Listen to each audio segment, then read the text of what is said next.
You, John Fitzgerald Kennedy, do solemnly swear I, John Fitzgerald Kennedy, do solemnly swear that you will faithfully execute the office of President of the United States that I will faithfully execute the office of President of the United States and will, to the best of your ability, and will, to the best of my ability, preserve, protect, and defend the Constitution of the United States. preserve, protect, and defend the Constitution of the United States. So help you God. So help me God.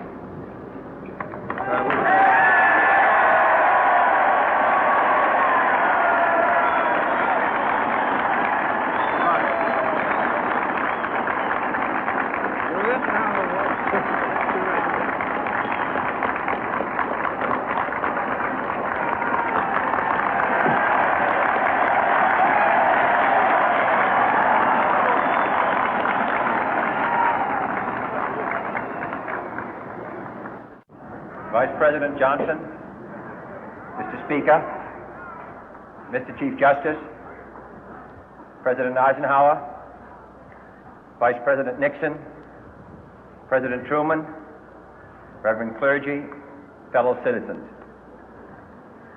We observe today not a victory of party, but a celebration of freedom, symbolizing an end as well as a beginning, signifying renewal as well as change.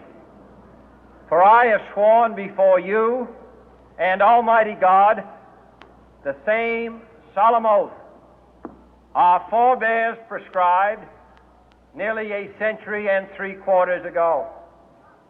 The world is very different now, for man holds in his mortal hands the power to abolish all forms of human poverty and all forms of human life.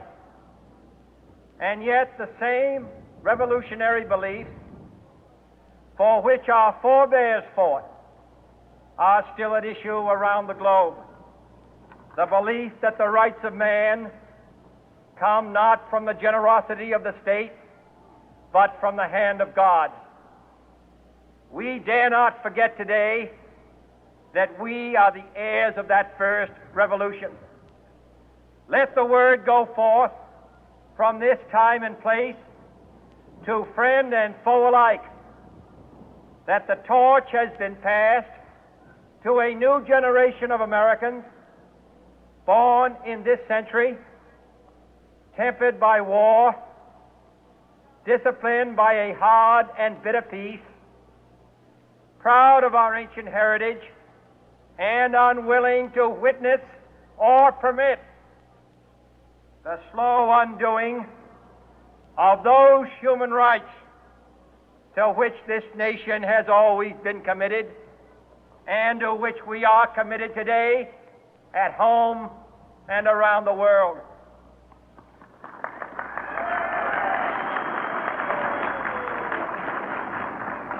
Let every nation know, whether it wishes us well or ill, that we shall pay any price, bear any burden, meet any hardship, support any friend, oppose any foe to assure the survival and the success of liberty.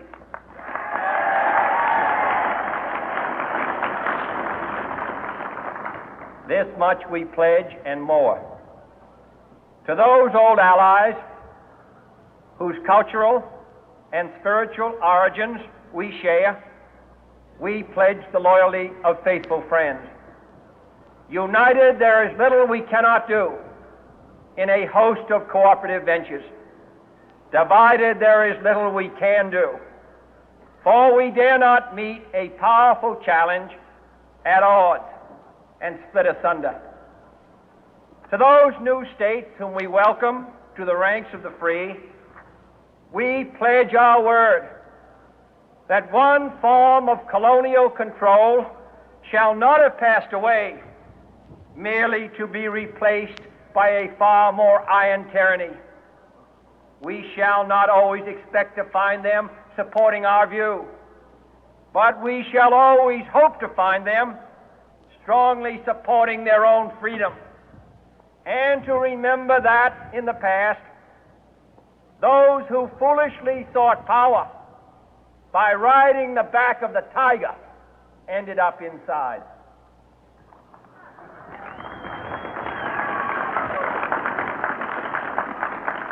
To those people in the huts and villages of half the globe struggling to break the bonds of mass misery, we pledge our best efforts to help them help themselves for whatever period is required, not because the communists may be doing it, not because we seek their votes, but because it is right. If a free society cannot help the many who are poor, it cannot save the few who are rich.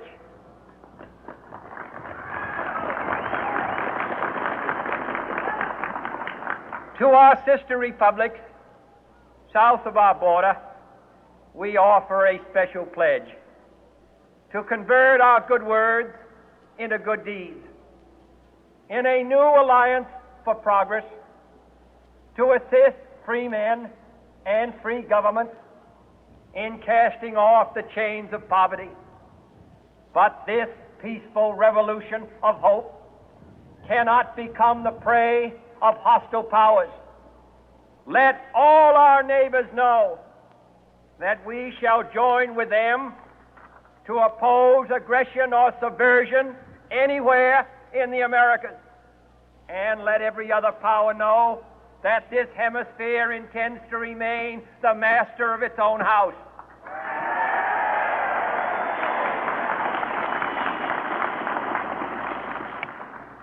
To that World Assembly of Sovereign States, the United Nations, our last best hope, in an age where the instruments of war have far outpaced the instruments of peace, we renew our pledge of support to prevent it from becoming merely a forum for invective, to strengthen its shield of the new and the weak, and to enlarge the area in which its writ may run.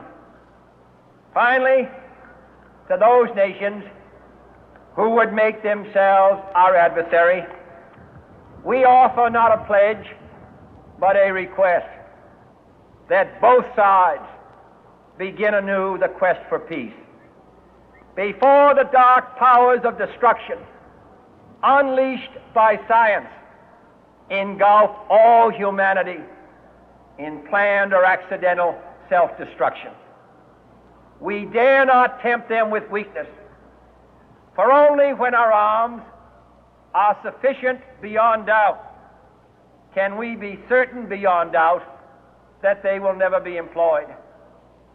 But neither can two great and powerful groups of nations take comfort from our present course, both sides overburdened by the cost of modern weapons, both rightly alarmed by the steady spread of the deadly atom, yet both racing to alter that uncertain balance of terror that stays the hand of mankind's final war. So let us begin anew, remembering on both sides that civility is not a sign of weakness, and sincerity is always subject to proof. Let us never negotiate out of fear, but let us never fear to negotiate.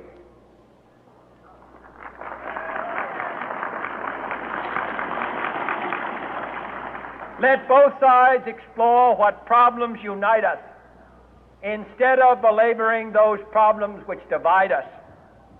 Let both sides, for the first time, formulate serious and precise proposals for the inspection and control of arms, and bring the absolute power to destroy other nations under the absolute control of all nations.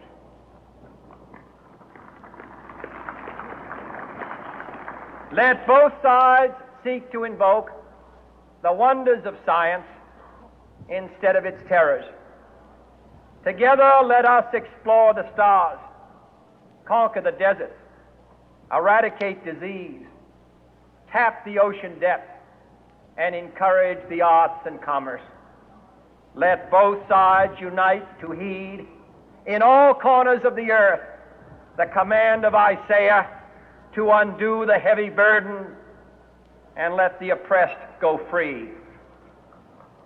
And if a beachhead of cooperation may push back the jungle of suspicion, let both sides join in creating a new endeavor, not a new balance of power, but a new world of law, where the strong are just and the weak secure and the peace preserved. All this will not be finished in the first 100 days, nor will it be finished in the first 1,000 days, nor in the life of this administration, nor even perhaps in our lifetime on this planet.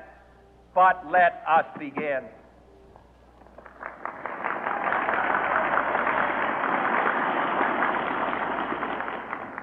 In your hands, my fellow citizens, more than mine, will rest the final success or failure of our course.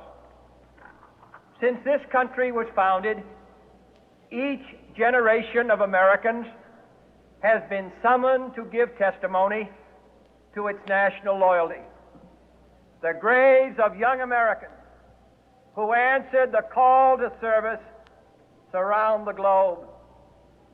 Now the trumpet summons us again, not as a call to bear arms, though arms we need, not as a call to battle, though in battle we are, but a call to bear the burden of a long twilight struggle, year in and year out, rejoicing in hope, patient in tribulation, a struggle against the common enemies of man, tyranny, poverty, disease, and war itself. Can we forge against these enemies a grand and global alliance, north and south, east and west, that can assure a more fruitful life for all mankind? Will you join in that historic effort?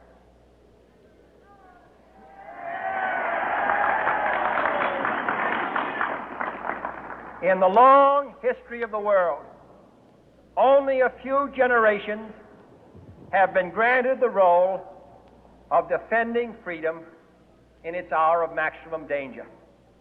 I do not shrink from this responsibility. I welcome it.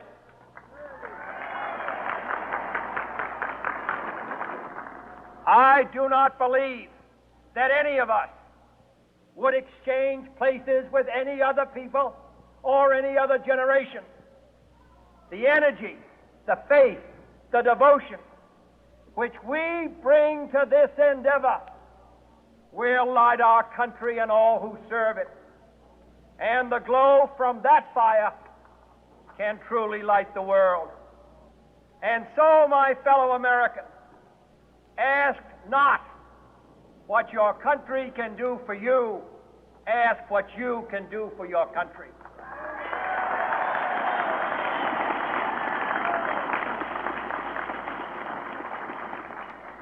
My fellow citizens of the world, ask not what America will do for you, but what together we can do for the freedom of man.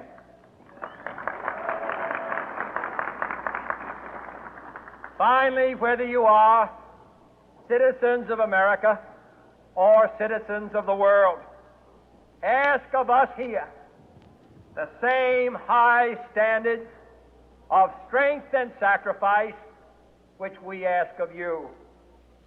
With a good conscience, our only sure reward, with history the final judge of our deeds, let us go forth to lead the land we love, asking His blessing and His help, but knowing that here on earth God's work must truly be our own.